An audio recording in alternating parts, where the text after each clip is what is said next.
కోయంబత్తూరుకి చెందిన రాజేశ్వరి షణ్ముగ సుందరం గారు తనకు జరిగిన అద్భుతాన్ని ఇలా పంచుకుంటున్నారు. 8 సంవత్సరాలు వయసు గల నా మనవరాలకు ఆమె పుట్టినప్పటి నుండి గుండెలో రంధ్రం ఉంది. వైద్యులు ఆమె పరిస్థితిని నిరంతరం పర్యవేక్షిస్తున్నారు. అంతేకాక నవరాత్రి సమయానికి 2 వారాల క్రితమే శస్త్రచికిత్స చేయాలని నిర్ణయించుకున్నారు. నేను నా భర్తతో కలిసి సత్యలోకంలో నవరాత్రి హోమంలో పాల్గొంటున్నాను. ఆమెకు రక్షా కవచాన్ని ప్రసాదించమని శ్రీ పరంజ్యోతి భగవతి భగవానులను ప్రార్థించాము. ఆమె జన్మించినప్పటి నుండి శ్రీ అమ్మా భగవాన్ ఆమెను ఎలా రక్షిస్తున్నారో ఈ ప్రక్రియలో నేను గ్రహించాను. ఆమె నెలలు నిండకుండానే జన్మించింది. అంతేకాక 45 రోజులకు పైగా ఇంక్యుబేటర్లో ఉంచబడింది.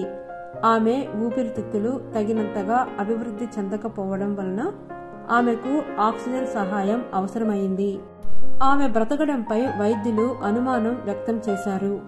ప్రస్తుతం ఆమె ఆరోగ్యంగా జీవిస్తున్నది శ్రీ పరంజ్యోతి భగవతి భగవానుల అనుగ్రహం వల్లనే అన్నది యథార్థం. ఈ విషయం తెలుసుకున్న తర్వాత గత 8 సంవత్సరాలుగా మా మనవరాలిని కాపాడి ఆమెను రక్షించినందుకు నేను శ్రీ పరంజ్యోతి భగవతి భగవానులకు కృతజ్ఞతలు తెలుపుకుంటున్నాను.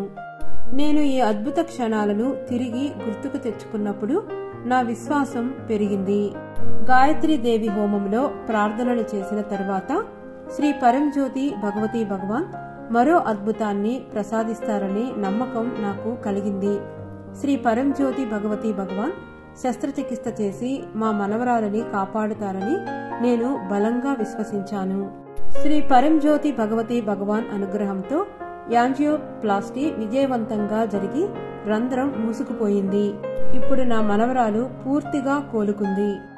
ఈ మహిమాన్వితమైన అద్భుతానికి శ్రీ పరంజ్యోతి భగవతి భగవానులకు మా హృదయపూర్వక కృతజ్ఞతలు.